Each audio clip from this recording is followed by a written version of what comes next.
सिया राम मैं सब जग जानी, करहूँ प्रणाम जुरी जुग पानी। नमस्कार साथियों, एएनपी न्यूज में आप सभी दर्शक बंधुओं का स्वागत है। महता पांडे। मैं सभी जात सभी धर्मों के माताओं बहनों को हाथ जोड़कर प्रणाम कर रहा हूं कि आप लोग हमारे विचारधारा को सुनिए, क्योंकि कहा गया है कि समाज में कोई भी कार्यक्रम होता है तो समय की आवश्यकता के अनुरूप होता है, लेकिन उनमें कालांतर में कुछ विकृति आ जाती है जिससे हमारा समाज पछड़ने लगता है और कुरीतियों और कुसंस्कारों की चपेट में आ जाता है। उन्हीं कुरीतियों और कुसंस्कारों को दूर करने के लिए जो भी कार्यक्रम अपनाए जाते हैं उससे ही हम सांस्कृतिक पुनर्जागरण कहते हैं। हमारा विचारधारा सांस्कृतिक पुनर्जागरण है। देश में पहले राजतंत्र स्थापित था, तो राजतंत्र में शासक प्रजा का शोषण करने लगे और मनमानी करने लगे। तब व्यवस्था चेंज कर कर लोकतंत्र का निर्माण किया गया। लेकिन इसका मतलब ये नहीं कि लोकतंत्र में शासक मनमानी करने लगे। जहाँ पर शासक प्रजा को शोषण करने लगे और प्रजा शोषित होने लगे तो वहाँ पर व्यवस्था चेंज कर देनी चाहिए। लोकतंत्र को बहुत विद्वानों ने कहा है कि जनता का शासन है, लेकिन बहुत से विद्वानों ने कहा है कि लोकतंत्र मूर्खों का राज है।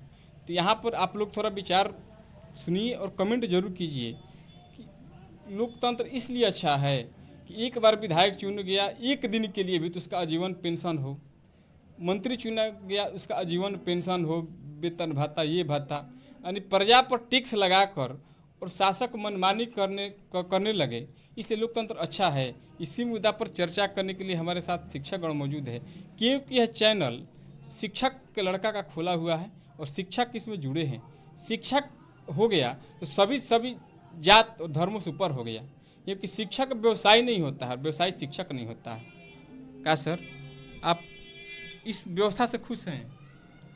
सबसे पहले मैं एनपी न्यूज़ और आपको और पूरे देखने वाले दर्शकों को सशक्त नमन करना चाहता हूं और कहना चाहता हूं कि जो आज के समय में जो लोकतंत्र है वो अपने देश के लिए तो अच्छा है, मगर बिहार के लिए पूरा घातक साबित हो रहा है। बिहार में आज जितना भी देख रहे हैं बहुत सबसे पिछड़ा हुआ राज्य इसी को माना जाता है और यहाँ पर अभी तक इसकी भरपाई नहीं हो पाई। हम चाहते हैं कि बिहार अपना देश का पहले जैसा वाला बने और मजबूत बने। बिहार से ही भारत की पहचान होती है। BIHAR, बी से भारत, ए से आर्यावर्त, H से हिंदुस्तान, R से रेवाखंड, I से इंडिया। यानी बिहार भारत को पहचान, अहिंसा परमो धर्म बिहार से ही लिया गया है। बिहार कितना दिया है व्याख्या कर बहुत ही कम होगा, क्योंकि एक बार खान सर ने कहा है कि भारत की दशा क्यों गिरती गई, क्योंकि बिहार पिछड़ते गया। अगर बिहार पिछड़ेगा तो देश की तरक्की नहीं हो पाएगी। तो पहले बिहार का जो चुनाव है, चुनाव एक क्या हो गया है, लोगों को लूटने का जरिया बन गया है। यहाँ पर मूर्खों का शासक हो गया है। जो भी आता है शासक बस जाति के नाम पर, धर्म के नाम पर, पार्टी के नाम पर वोट ले लेता है, इसके बाद पूछता नहीं है। उसके बाद जीवन खाने का ठीक नहीं रहता है। का भाई पता चला कि 6 महीना में वो अरबपति बन गया, कैसे हो गया? क्योंकि यहाँ पर लूट मचा गया है। इस लूट को रोकने के लिए यहाँ पर मैं प्रत्यक्ष प्रजातंत्र का निर्माण करने का मांग कर रहा हूँ कि अब जिस तरह एक चपरासी का वैकेंसी के लिए बहुत सा टॉप कंपटीशन देना पड़ता है, लेकिन मंत्री विधायक को कंपटीशन देने पर वैकेंसी के लिए कोई कंपटीशन देना नहीं पड़ता। जब मन जो कि मंत्री बन जाता है, कोनो मुख्यमंत्री बन जाता है, कोई प्रधानमंत्री बन जाता है, उसके लिए कोई कंपटीशन नहीं देना पड़ता है। जब देश आज़ाद हुआ तो उस समय पुलिस की भर्ती के लिए, चपरासी की भर्ती के लिए कोई ज़्यादा क्वालिफिकेशन की ज़रूरत नहीं थी।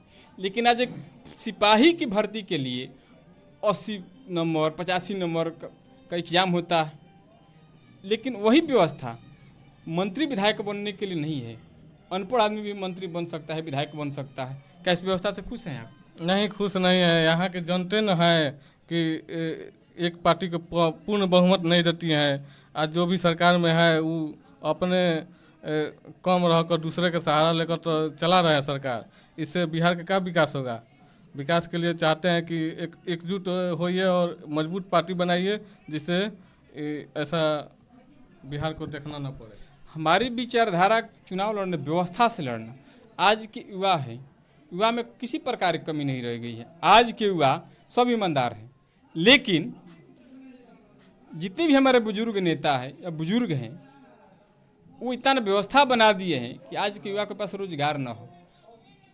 आज युवा को रोजगार देने के लिए वैकेंसी नहीं है, लेकिन मंत्री विधायक का लड़का को मंत्री विधायक बनाने के लिए वैकेंसी है। व्यवस्था से कहाँ खुश है आप? इसलिए मैं सभी खास करके युवाओं से और शिक्षक समूह से अपील कर रहा हूँ कि आप इस विचारधारा से जुड़िए। हमारी विचारधारा क्या है, हम विचारधारा में क्या क्या दे सकते हैं, क्योंकि आज सभी पार्टियों का एक ही लक्ष्य हो गया है, लूटना। जितना मन लूट सके, जनता लुटा रही है। जनता क्या करे भाई? जनता किसको चुने? जो भी आता है जनता की भावनाओं से खेल कर अपना लूट कर राजा हो जाता है। इसलिए हमारी लड़ाई वही है कि जो वोट नहीं देगा उसके लिए हमें लड़ना है, क्योंकि वोट जो नहीं देगा वो न टैक्स देगा न कुछ देगा। क्योंकि हम टैक्स दें और शासक मनमानी करें, ये तो ठीक नहीं है। इसलिए सभी युवा एक हुई। आज तक कोई लड़वैया नहीं मिला, सब क्या कर समझा। अच्छा, इस नाम पर जनता को ठगा। अब ठगना से बचना चाहते, इस विचारधारा से जुड़े, क्योंकि हमारी लड़ाई शास्त्र से होती है। शिक्षक सभी जात सभी धर्मों से ऊपर हो जाता है। शिक्षक शास्त्र से लड़ता है, शस्त्र से नहीं। क्योंकि लोकतंत्र में तो शास्त्र है ना, शस्त्र कहाँ है? अब राजतंत्र थोड़े है कि राजा का लड़का का गर्दन कटाया जाता था। आज तक तो बस जो शासक है उसका लड़का कुछ भी नहीं है तो उसको मंत्री पद दे दिया जाता है। इसलिए मैं सभी दर्शकों से निवेदन करना चाह रहा हूँ, इस विचारधारा से जुड़िए और अधिक से अधिक शेयर कीजिए। जो भी विचार है उसको खुल कर रखिए, डरने की इसमें कोई बात नहीं। मैं उसी के लिए लड़ूंगा जो वोट नहीं देगा, उसके लिए रोजी रोजगार सबकी व्यवस्था की जाएगी। यही कहकर वाणी को विराम दे रहा हूँ। जय हिंद, जय भारत।